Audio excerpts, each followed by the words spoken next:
Fala galera, tudo bem com vocês? Vamos que vamos.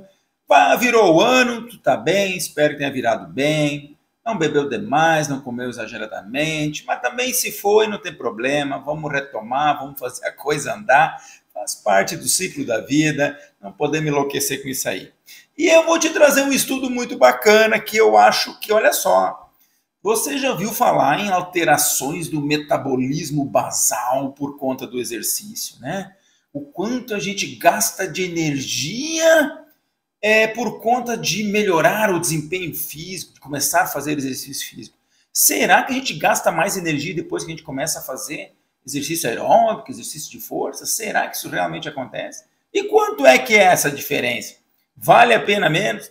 Cara, eu vou dizer o seguinte, ó, os apaixonados pelo exercício e emagrecimento, vem comigo aqui que nós vamos conversar um pouquinho sobre o assunto, tá bom? Deixa eu trazer a minha tela para ti, um artigo muito show publicado em 2020 numa revista muito conceituada, Childers e colaboradores, grupo da Austrália, trazendo algumas informações. Então vamos falar um pouquinho disso aí primeiro, para que você que ainda não se lembra mais desse conteúdo.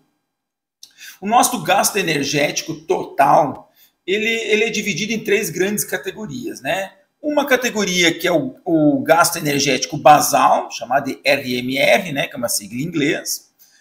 A atividade física gasta com... o gasto energético gasto com atividades físicas do dia a dia.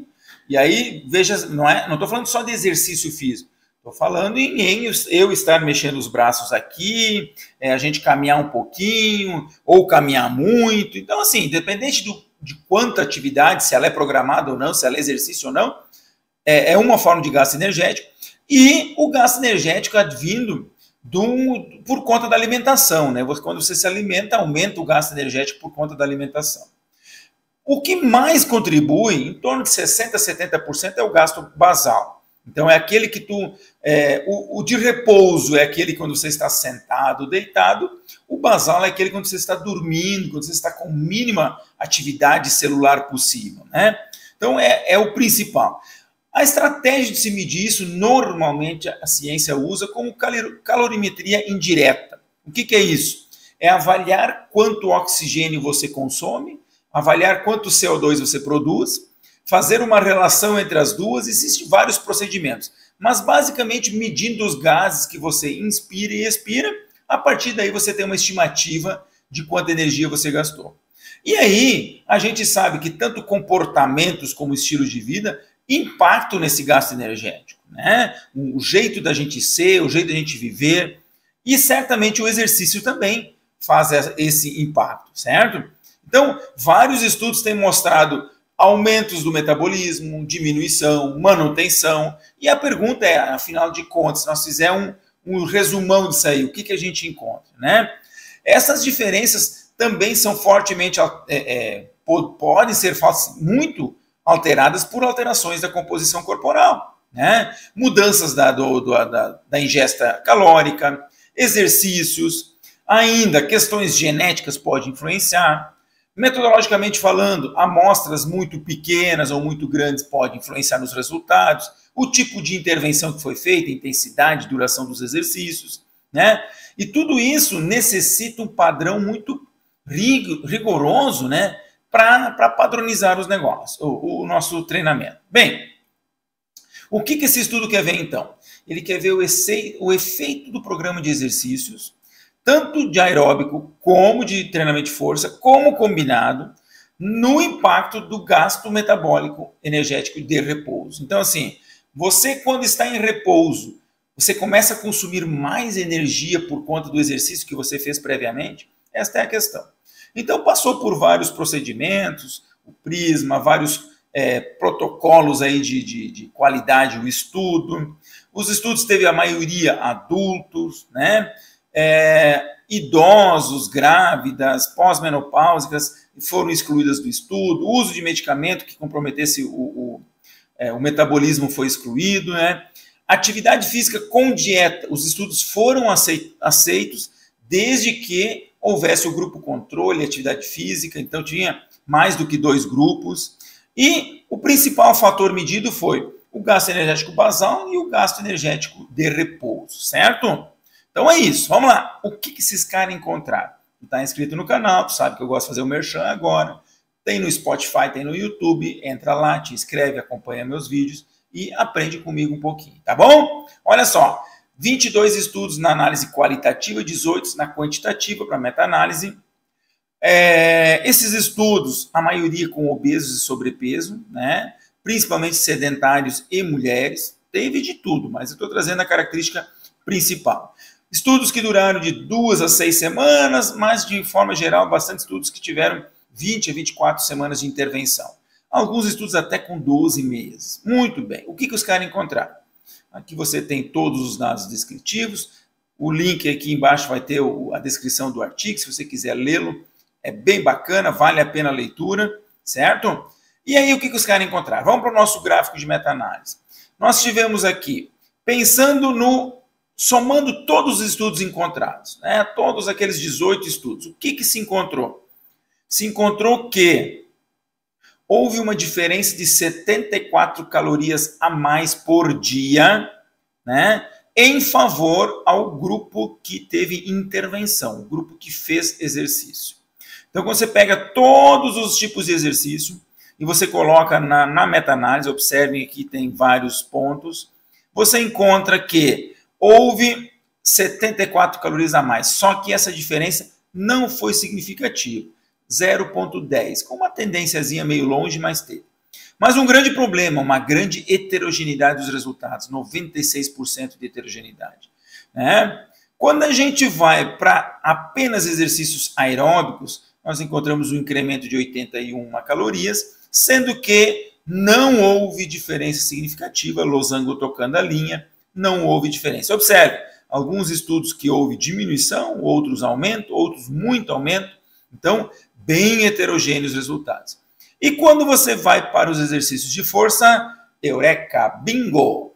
Encontramos o losango bem deslocado, praticamente todos os estudos, à exceção de houve um aumento do gasto calórico de 96 calorias a mais por dia, né?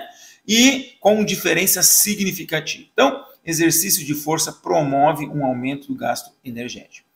Os caras fizeram mais algumas subdivisões. Eles viram apenas os exercícios que tiveram, estudos apenas com exercício, estudos que tiveram exercício com dieta. Ambos os casos, e também no geral, não houve diferença significativa em favor a quem fez o exercício sozinho ou exercício com dieta, mostrando que o metabolismo não é alterado só com exercício e dieta. E, por último, depois eu volto aqui, uma outra divisão foi sujeitos que alteraram o seu peso, mantiveram ou alteraram para mais ou para menos. Então, estudos em que o peso foi mantido, não houve alteração, 66 calorias e foi significativo. Tá? Quem manteve o peso foram poucos estudos. Quem aumentou o peso teve uma tendência forte de alterar o metabolismo, né? Em torno aí de 70 calorias. E quem diminuiu o peso, não houve alteração do gasto energético, não foi significativo. Né? Então, de forma geral, nós temos uma alteração para quem manteve peso e para quem aumentou o peso, mostrando que o gasto energético. Então, esse aumento de peso foi o quê? Gordura ou massa muscular? Pois é, aí que entra o problema. Então, já vou chegar aí. Olha só. Primeira conclusão, exercícios de força aumentam o gasto energético. Show, 96 calorias em média por dia. Exercício aeróbico ou exercícios combinados não alteram o gasto energético. Foi muito difícil nesses estudos, não fica conclusivo até que ponto houve relação desse aumento de gasto energético por conta da alteração do peso, porque alguns estudos traziam alteração de peso, outros não. Né? Quando eu trouxe antes os dados mostrando que manutenção de peso ou aumento de peso aumenta o gasto energético, veja bem, boa parte dos estudos isso não estava claro. E como quarta conclusão, muitos estudos metodologicamente falhos em vários aspectos. Então, esse aumento do gasto energético advindo da musculação, muito provavelmente vem das respostas hipertróficas, né, do aumento da massa magra, massa livre de gordura, fazendo com que se aumente o gasto energético. A gente sabe que essa massa magra, ela responde a 25% a 70% das variações individuais. Sujeitos que vão ter mais massa magra vão gastar mais energia no repouso, né? Um atleta que tem muita massa muscular, ele vai ter um gasto energético maior.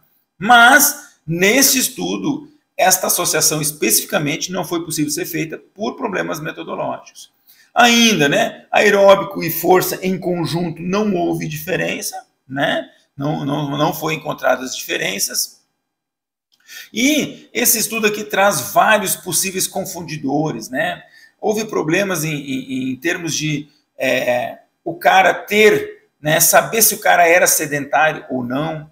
Houve problemas em relação a parar de fazer o exercício e aí depois alguns dias medir esse gasto energético, porque alguns pararam mais cedo, outros levaram mais tempo. Algumas características metodológicas também que não foram respeitadas. A falta, né, de padrões específicos de controle. Então, olha só, gente, veja bem, eu quero... E aí a conclusão final aqui, deixa eu voltar para a minha tela aqui, e para fechar nosso artigo. Primeiro, nós estamos no artigo 2020. Há quanto tempo a gente fala que o exercício físico aumenta o gasto energético? Quanto tempo faz isso? Muito tempo. E agora nós estamos em 2020 e os caras encontraram alguns estudos, apenas 22 estudos. Desses 22, 18 foram para meta-análise e ainda encontraram vários problemas de protocolos, de diferenças muito grandes. E não é só ter diferenças e ter coisas que não são adequadas para esse tipo de avaliação. E aí eu vou te dizer, só para fechar, né? Nós encontramos um acréscimo de 96 calorias para quem fez treinamento de força e foi significativo. Ó, que legal! 96 calorias. Você sabe quanto tem um clube social? Um clube social tem 109 calorias, naquele pacotinho com 3 bolachinhas. Você sabe quanto tem 5 balas 7 Belo? Conhece a bala 7 Belo? 5 balinhas tem 100 calorias. Se você fizer a musculação regularmente e você aumentar o seu metabolismo basal, aumentar a massa muscular e aumentar o você vai ter condições de comer 5 balas a mais, ou, não os dois, ou um clube social. Peguei 2 exemplos apenas, assim a gente poderia. O que eu quero dizer com isso? Mais uma evidência mostrando que emagrecer por meio do exercício, em específico do treino de força, é uma tarefa muito difícil. Você tem que garantir que você vai ter hábitos muito normais, nada a mais. E aí sim, quando associado a uma dieta, o resultado pode ser muito mais satisfatório. Aí você potencializa esse gasto. 100 na conta do exercício, mais 300 na conta da dieta hipocalórica, aí sim, tá bom? Então, é isso aí. Me acompanha, não esquece de se inscrever, tamo junto, valeu!